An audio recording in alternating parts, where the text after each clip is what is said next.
how to do it. Let me show you how to do it.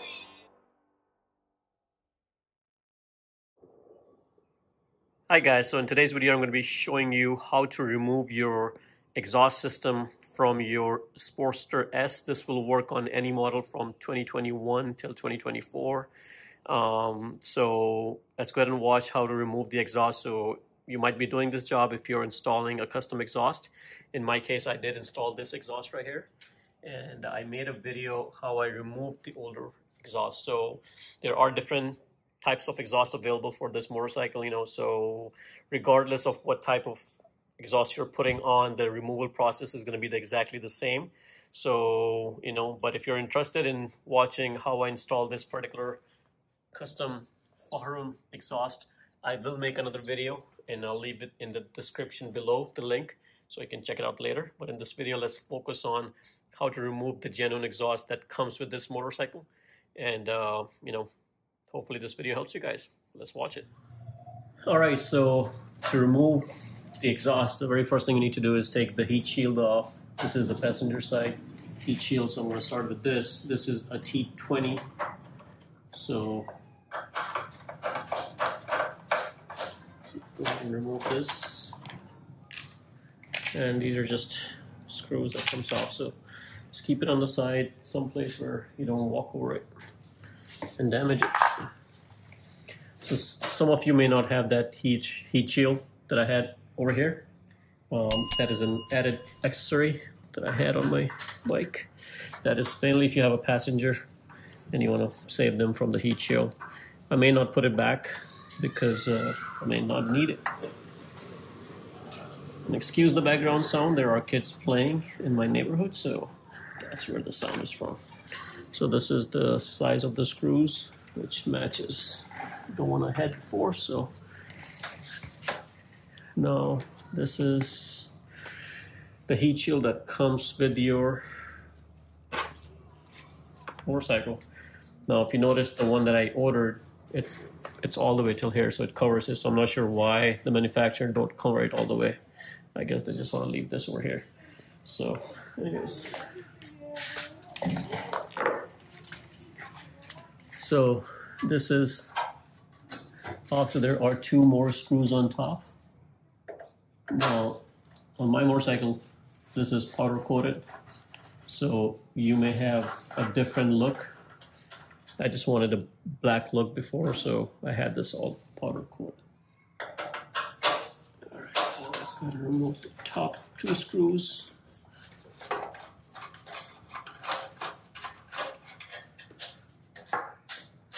Just keep track of all the screws that you're removing and the size of them. Don't lose them. Okay, there's one right here.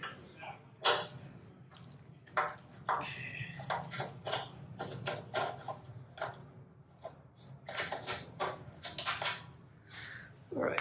Okay, so there's a screw right there that we have to loosen up.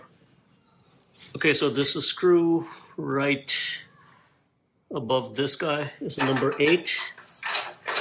I'm going to go ahead and unscrew that.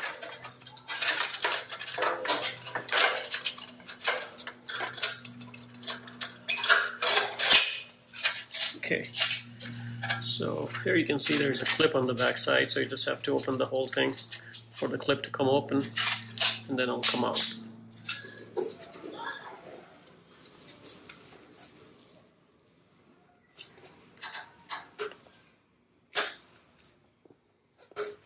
There you go. So this thing just comes off like this. And this is where the oxygen sensors are plugged in. Okay, so the very first thing we're going to do is identify which one is the front and which one is the back from these two connectors.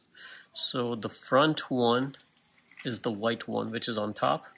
And the bottom one is a black one.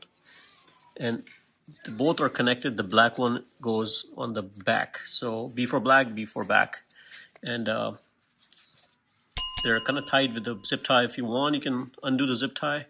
I would, if you have a zip tie, I would recommend you cut the zip tie so you can identify them. There's the front one is a little bit shorter and it goes on top, and this is where it goes.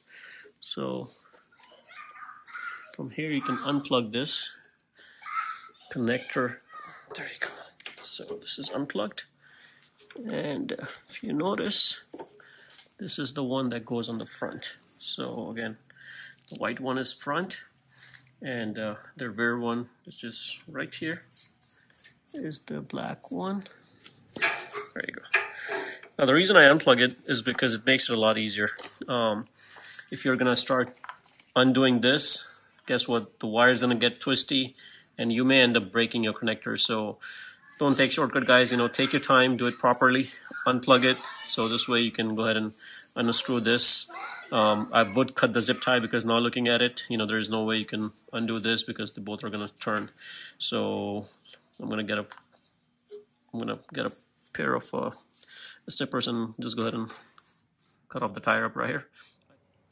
Okay, so be careful when you're cutting this. You don't want to cut the wire, otherwise it's going to be an expensive mistake.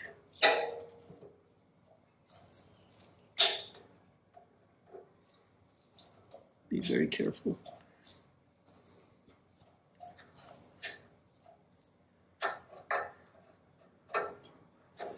Okay, there you go. So this is out. I did not damage anything, which is good. That's why you want to take your time. And this I can clean up later on. If you drop any plastic piece, make sure you pick it up. Otherwise it's going to melt on your engine. Definitely don't want that. So this is out. And you have two choices. You can either remove it right now, or you can always remove it when you're exhausted out. It's totally up to you. There's no rush. You know, a lot of people try to struggle and try to remove it here. I'd rather do it later when it's off the pipe. You know, it's since I'm removing the whole thing anyways, there's no need for me to rush in and damage anything, you know, just to remove this. So again, I'm not in a rush. I'll remove it later on. So the next thing I'm going to do is loosen this guy up. What size is this? This is a number 10. Just so you guys know.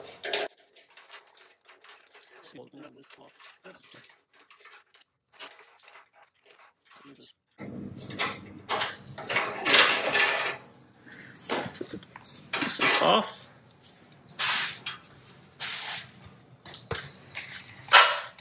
Okay. Now there is a screw on the back side. We're going to go ahead and remove that as well. Alright, so as you can see, I put it on an extension. Now this is a 27, so you need a 27. And let me go ahead and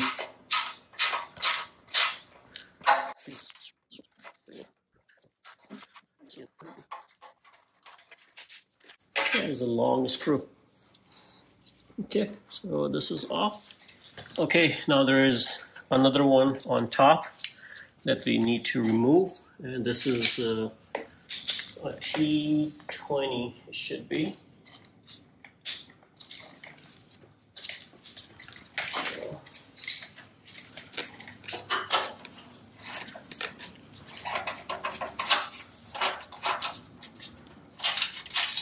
Again, so this is a smaller screw. Okay, so one thing I'm going to do is go ahead and remove this piece. I already have it loose, so I'm just going to show you how to do it. It's very easy. Remove the seat by putting the key in. Of course, I'm pretty sure you guys know how to remove the seat, but there are two screws, and those are two T25. There's one right here, and there's one right here.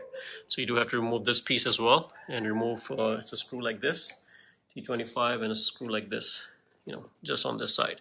So I already have it removed, and this thing just lifts up. Now you have a clean access for everything. So just so you guys can see the long screw that I removed, it kind of holds this whole thing from the front to the back, and there's a screw that is screwed in on the back side. So that's a good thing, better engineering, that you don't have to worry about anything. So, you know, all that is out, and you cannot damage any plastics or anything like that. The only thing I'm going to do is probably put some microfiber right there so I don't damage this piece, even though it's hidden, but you know, I'm going to go ahead and put that anyways. So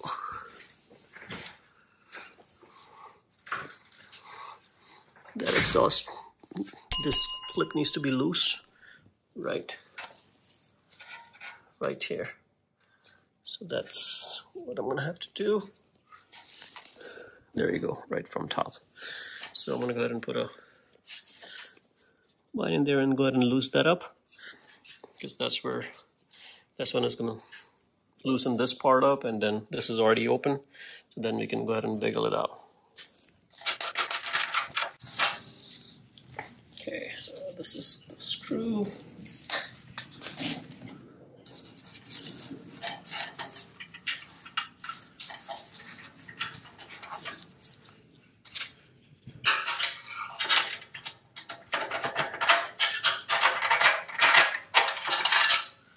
Okay, and once that part is loose, this will come loose.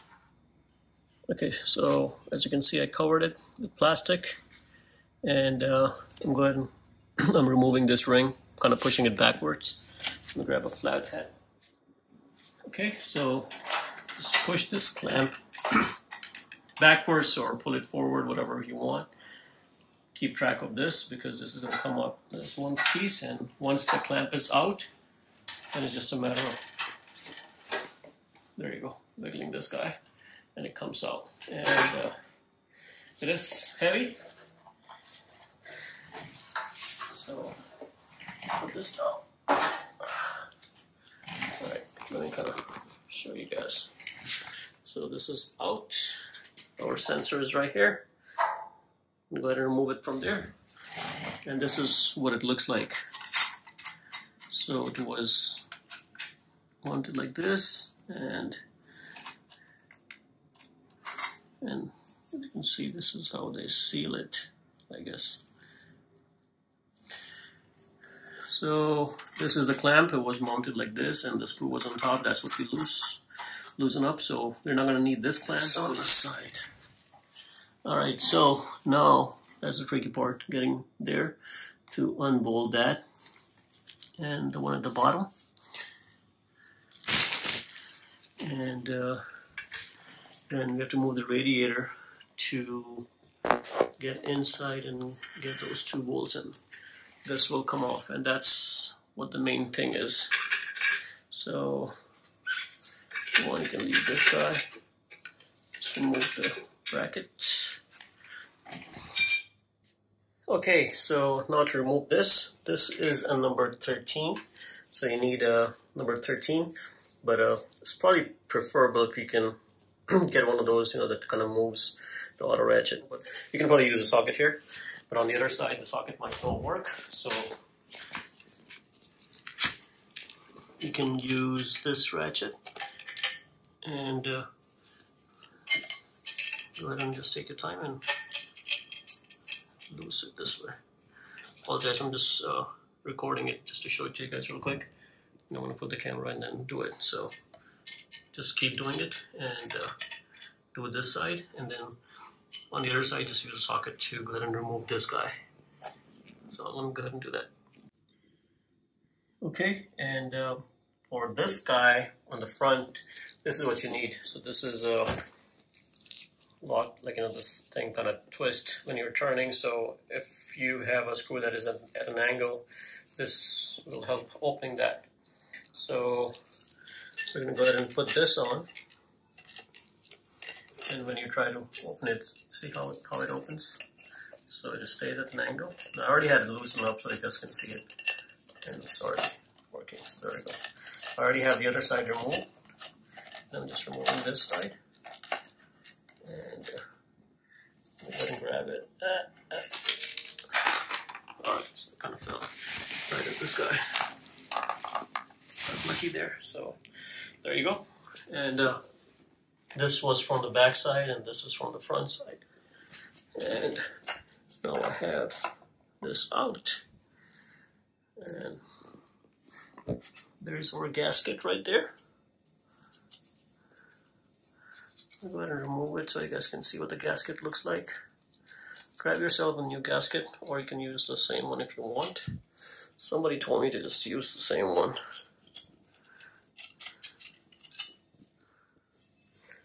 So I'm just going to inspect it, and I don't see anything wrong with it. It's a metallic gasket, so I don't see why not.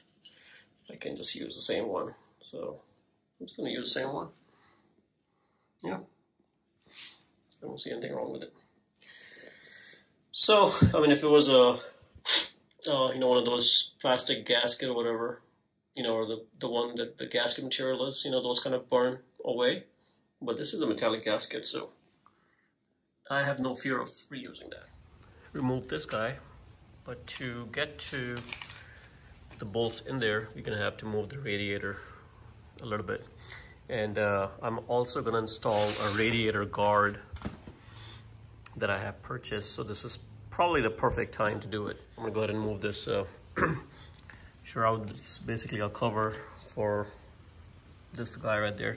So there is a screw right there, as you can see, and there's one right here. So I'm gonna go ahead and remove this screw and that screw, and this thing will come off. Then I'm gonna go ahead and loosen these two screws right there. Well, in fact, I'm gonna take it off because I have to put the guard, but if you're only getting in there, you may be okay if you loose it up. So I'm gonna go ahead and remove those two, and the radiator basically sits in right here. You see this rubber ribbon? So I have to lift it right from here.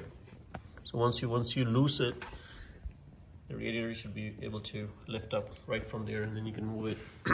You can move it out of the way a little bit and get in there to undo those two bolts, and they're the same size as the one that we removed from previously, from this size right there. So with that, let me go ahead and remove this cover and move the radiator a little bit so we can get to it. Okay, so I removed the two screws. They are T30. So the ones that you're going to remove from here and here, and these screws right there, I already have them loose. So let's take this out. These are T30. All right, and this cover comes off after you remove the two screws. Now the radiator is ready to be moved out of the way, and for you to get it off, you just have to wiggle it. Remember the rubber grommet at the very bottom? It will just loosen up on both sides. As you can see, there's a lot more room in there to work with. So those two are the bolts that you have to remove, and there's enough room to work for that. Now, just to show it to you guys, if you ever have to replace the battery is right there at the very bottom, right here, and this is the starter. So if you ever have to replace that, at least you know where that is located, right there. All right, so let me go ahead and remove those two bolts and get this out. Okay, so to get to those two bolts, I'm using the exact same setup that I had used on the one on the back, which is a swirl socket, and it doesn't have to be deep socket. I used this guy right there, and it worked fine, but if you have a deep socket, it probably helps a little better. But the screws are not that long, so as you can see right there, so I was able to loosen one up, and I'm just going to remove the other one. It's already loose, and once you remove it, this thing will just come right out. Now, one thing, be careful when you're applying pressure to loose it. It's not that tight, so don't go crazy with it. Just take your time, do it. You don't want to hit the radiator or damage anything else while slipping off or anything like that. So just do it slowly, and you should be okay.